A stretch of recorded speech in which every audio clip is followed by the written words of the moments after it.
Bab 936. Berhenti kejar. Hawa-hawa yang membahayakan terasa sangat jelas, membuat Ye Zun dan si brewok mulai ketakutan. "Ikut aku," kata Erik dengan suara pelan. Ye Zun dan si brewok pun segera melompat ke atas bahunya. Di tengah hutan belantara, Erik Kin mengerahkan teknik andalannya dengan baik. Setelah berhasil menyerang para roh binatang, dia selalu bisa menyentuh bagian atas kepalanya dengan lancar. Dalam sekejap mata, roh binatang yang tadinya sangat ganas dan ingin menelan hidup-hidup mereka bertiga pun terdiam, sama sekali tidak bergerak. Seolah-olah jari tangan Erik Kin berhasil membuatnya membeku. Melihat satu demi satu roh binatang berdiri diam di tempat, Ye Zun dan si brewok terkejut hingga mulut menganga lebar. Sebelumnya di tengah udara, Erik Kin telah mengeluarkan jurus dalam menghadapi roh binatang itu. Namun saat itu mereka berdua tidak begitu memerhatikannya, mengira hanya sebuah kebetulan. Kini kelihatannya Erik Kin pantas sekali masuk ke dalam kawasan roh binatang itu, karena kemampuannya memang terlalu luar biasa. Tentu saja yang Erik Kin gunakan adalah jurus kutukan mati. Sebelumnya kultivasi dia telah berkurang banyak, maka dari itulah memerlukan bantuan Ye Zun dan si brewok untuk mengulur waktu, agar bisa memberinya waktu yang cukup untuk memulihkan Reiki. Kini dia tidak berhenti mengeluarkan jurus itu. Sepanjang perjalanan bisa dikatakan tidak terhalangi sedikit pun. Semakin lama semakin dalam kawasan roh binatang yang berhasil dia gapai. Suara teriakan terus terdengar di belakang. Saat Di Marto Zhao masuk hutan, para roh binatang telah kembali sadar, mulai tidak henti-henti menyerang dirinya. Sialan, kenapa benda-benda ini tidak menyerang Erik Kin? Di Marto Zhao marah besar. Kilin yang sedang ditunggangi pun menyemburkan banyak hawa dingin, seketika membuat roh binatang yang menyerang menjadi kaku. Kali ini kedua kelompok masuk puluhan kilometer lebih dalam. Orang itu masih saja mengejar. Merasakan raungan yang masih bergemuruh di belakang, timbul rasa cemas dalam hati Ye Zun. Kultivasi roh binatang di daerah itu sudah sangat menyeramkan. Bertemu salah satu saja dia dan si brewok pasti kewalahan. Tetapi Di Marto Zhao malah terus mengejar, bahkan tidak berencana berhenti sedetik pun. Terlihat jelas seberapa besar kekuatan yang dimiliki. Berpikir demikian, Ye Zun pun merasa sangat beruntung. Jika bukan karena Erik Kin terus-menerus mengeluarkan jurus, mungkin saja Di Marto Zhao sudah membunuh mereka sebanyak 10 kali. Jika memang tidak rela menyerah, kita bermain yang lebih seru saja, kata Erik Kin dengan tatapan semakin tajam. Terus-menerus mengeluarkan jurus kutukan mati, bukan tidak memberi tekanan baginya. Sebaliknya kekuatan roh binatang itu malah semakin meningkat. Kerusakan kerohanian dan reiki pada diri Erik pun terjadi semakin besar. Jika terus-menerus menguras diri seperti itu, menang dan kalah sungguh tidak bisa dipastikan. Di Marto Zhao, bukankah kamu suka sekali mengejar? Jika begitu, lihat saja apakah kali ini kamu masih berani. Tatapan mata Erik Kin menjadi tajam, kerohanian yang menyebar, seketika menangkap beberapa keberadaan hawa yang paling kuat, lalu menambah kecepatan ke arah yang ditunjuk. Apakah Erik sudah gila? Di belakang hutan, Di Marto bernafas terengah-engah, wajahnya telah putih pucat. Saat ini dia telah kehilangan sikap arogannya. Meski dengan membunuh roh binatang bisa mendapatkan energi bintang, tetapi waktu dan konsentrasi sangat diperlukan. Kenyataannya demi mengejar Erik Kin, roh-roh binatang yang akan Di Marto Zhao bunuh pun lebih baik dilepaskan. Dan Erik Kin yang berada di depan, juga melakukan hal yang sama. Dengan kata lain, dua orang itu sama-sama tidak memulihkan energi, hanya terus menguras. Namun di saat inilah, Erik Kin malah mengarah ke sebuah roh binatang terkuat, membuat Di Marto Zhao pertama kalinya merasakan takut. Dia menghentikan langkah, tatapan mata penuh kebimbangan.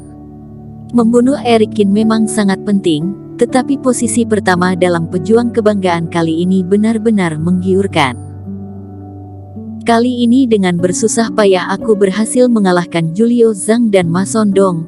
Jika demi membunuh Erik harus menguras terlalu banyak energi, hingga pada akhirnya membuat dua orang itu atau pejuang lainnya memanfaatkan kesempatan, rasanya akan sangat sia-sia.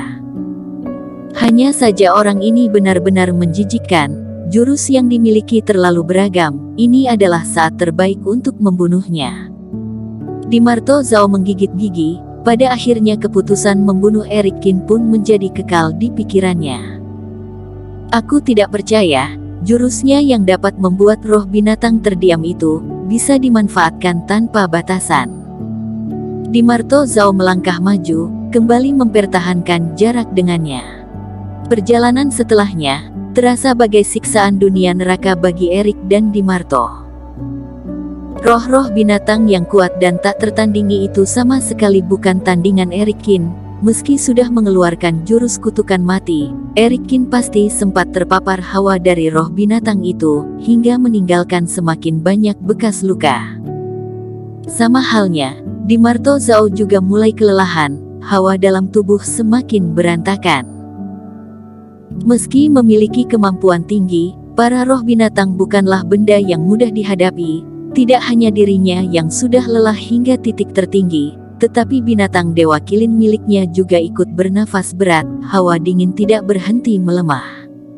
Orang ini pasti sudah gila. Merasakan di bagian depan Erik Qin kembali melakukan serangan kembali pada roh binatang, Dimarto Zhao membuang nafas berat, terlintas keletihan pada kedua matanya. Dia bukannya tidak pernah bertemu orang gila, tetapi sikap Erik Qin seperti itu benar-benar seperti sudah gila. Aku tidak kejar lagi, tetapi kamu juga jangan berharap bisa bertahan hidup. Dimarto Zhao menghentikan langkah, terlintas amarah besar pada wajahnya. Secara tiba-tiba dia melayang, menuju arah beberapa roh binatang terkuat di sekitar, mengeluarkan banyak hawa-hawa mematikan, seolah sedang melampiaskan amarah, membuat para roh binatang ikut terpancing. Setelah itu para roh binatang berteriak keras, Dimarto Zhao pun mengeluarkan sebuah jimat hitam dan menghancurkannya. Seketika membuat hawa-hawa di sekitar mengguncang, muncul sebuah pusaran berwarna hitam. Sebelum para roh binatang menyerang, Dimarto Zhao dan binatang Dewa Kilin telah melompat ke dalam pusaran lebih awal. Dia menoleh melihat arah Erik Qin berada, lalu tersenyum dingin. Banyak sekali roh binatang memberontak, lihat saja bagaimana cara kamu bertahan hidup. Baru selesai berkata, bayangan Dimarto Zhao pun menghilang di tempat. Dimarto Zhao sialan, sebelum pergi, dia sengaja membuat marah para roh binatang. Di sisi Erik Qin, terdengar bunyi raungan roh binatang yang sangat ganas dari berbagai sisi dalam hutan. Raut wajah Ye Zun berubah drastis, segera berteriak keras. Jika benda ini sungguh membentuk gelombang monster, riwayat kita pasti berakhir, kata si brewok sambil menelan liur.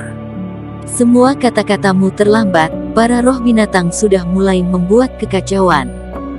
Erik Qin pun berkeringat dingin. Kali ini dia tidak sempat mengarahkan roh binatang lagi, segera mengerahkan semua tenaga yang tersisa untuk pergi secepat mungkin.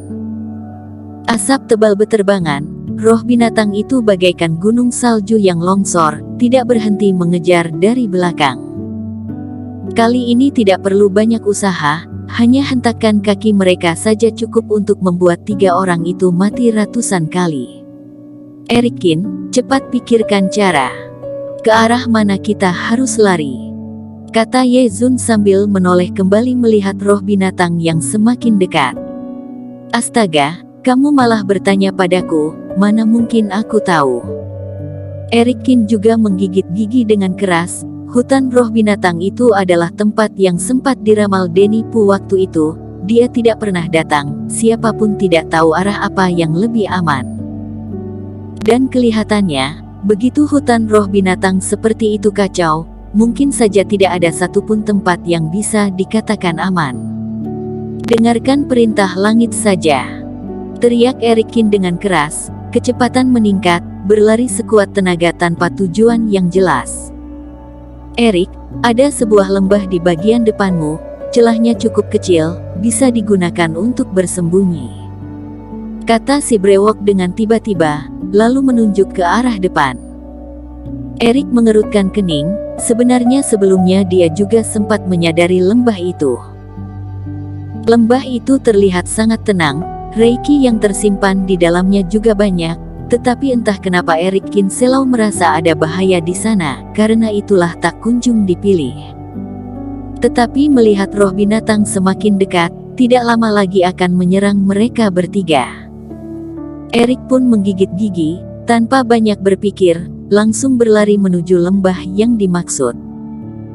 Roh binatang yang mengejar dari belakang semakin dekat, Erik Kin menolak kaki ke tanah, langsung meninggalkan celah besar, badannya melayang tinggi, masuk ke dalam lembah tanpa menoleh kembali. Bersambung. Terima kasih telah menonton video ini sampai akhir. Jangan lupa subscribe dan nantikan kisah episode selanjutnya hanya di Novel Story. Salam.